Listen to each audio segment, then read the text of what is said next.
Dear Luca, ambassadors, friends, the geo-economic landscape is changing significantly, but the core purpose of diplomacy to advance security and prosperity has not changed. Diplomacy remains an essential function for bringing together national interests and global solutions. As you know, Russia's unprovoked, unjustifiable, and illegal war of aggression against Ukraine has caused and continues to cause terrible destruction, pain, and suffering in Ukraine. And the war has also had wide-ranging impacts for neighbors like Romania and beyond all around the world. It is causing lower growth and higher inflation, driving up energy and food prices, while negatively impacting on energy and food security. It threatens to disrupt the significant economic and social progress made in Romania over the past 2 decades.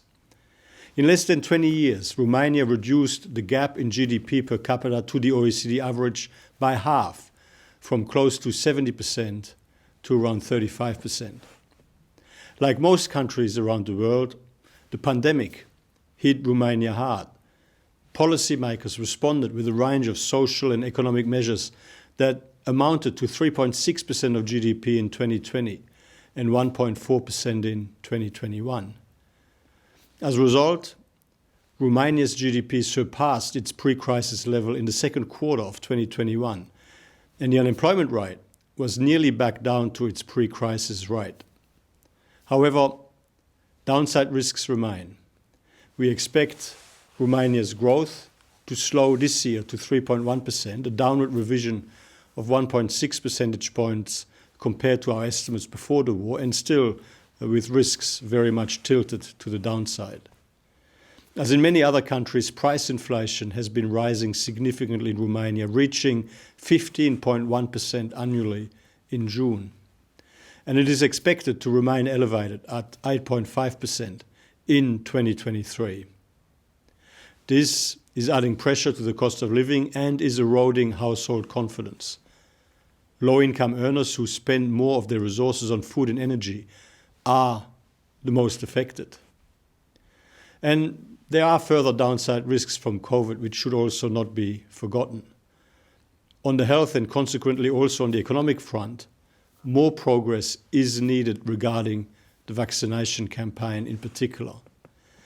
Enhancing trust in vaccinations by providing reliable information, engaging with underserved communities, and tackling misinformation is critically important. Managing the overall uncertainty requires sensible, well-designed, and well-coordinated policy measures. In response to rising inflation, the Romanian Central Bank has been increasing its policy rate to 5.5%, a necessary and appropriate response. The potential for Romania to extract more of its own natural gas would help improve its energy security, as Romania is currently relatively exposed to Russian imports for about 30% of your gas consumption and a quarter of your imported fuel. The government also needs to focus on structural policy reforms to lay the foundations for a strong and sustainable growth path. Let me focus on 3 areas. First, there is a need to strengthen the social safety net and to make further efforts to reduce poverty. The provision of integrated social assistance services needs to be expanded, and the coverage and adequacy of social assistance benefits will need to be increased. Romania lags behind most OECD countries in ensuring access to high-quality education, healthcare, housing, and transport, which are all important to reduce poverty, improve equality of opportunity, and stimulate social mobility. Second, Romania should further improve fiscal sustainability and make the tax system more equitable.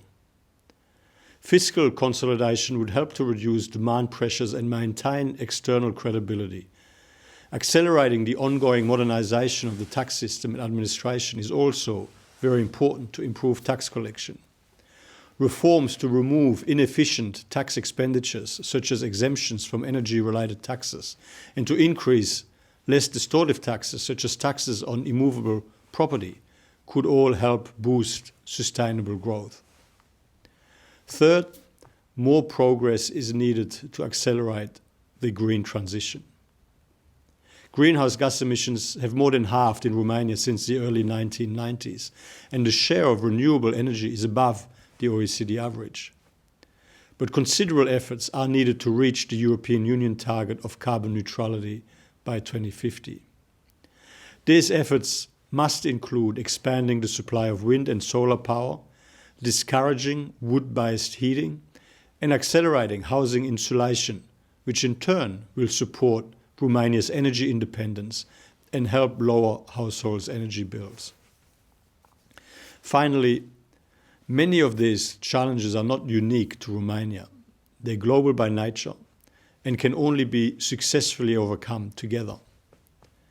Towards this, we at the OECD are focusing on working with member and partner countries on optimizing the strength and the quality of the ongoing recovery from COVID, while responding to the economic and social impacts of the war in Ukraine, by continuing our work to provide leadership on climate action and to help secure global net zero by 2050 in a way that is effective and fair, and by advancing our work on seizing all the many benefits and opportunities of the digital transformation, while also better managing some of the risks, challenges and disruptions associated with it, and by helping to ensure well-functioning global markets and a global level playing field with a rules-based trading system in good working order, and by continuing to broaden our global engagement.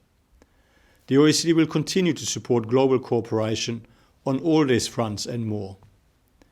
A major step forward was taken in June in the OECD's efforts to ensure globally more ambitious and better coordinated climate action in a way that is effective and fair through the new Inclusive Forum on Carbon Mitigation Approaches.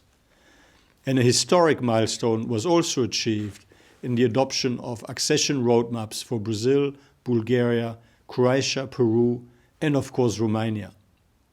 Our global engagement is also being further broadened through stronger cooperation with Southeast Asia, and through steps to strengthen and deepen our engagement with Africa based on openness, inclusiveness, trust, and mutual learning, including through a new OECD African partnership. In closing, I was absolutely delighted when visiting Bucharest earlier this year following the OECD Council's decision to open accession discussions and to launch our economic survey of Romania. We warmly welcome Romania into the start of this positive, transformative process that is the OECD accession process. The Romanian economy has shown great resilience in the face of unprecedented shocks.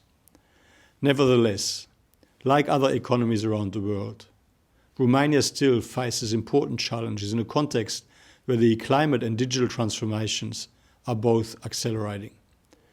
At the OECD, we stand ready to help the Romanian government through your continuous reform efforts. We invite Romania to use the accession process to promote further reforms and deliver better policies for better lives for the Romanian people. And we look forward to strengthening the OECD as a like-minded community of nations unified by our commitment to a rules-based international order in good working order. Thank you for listening to me.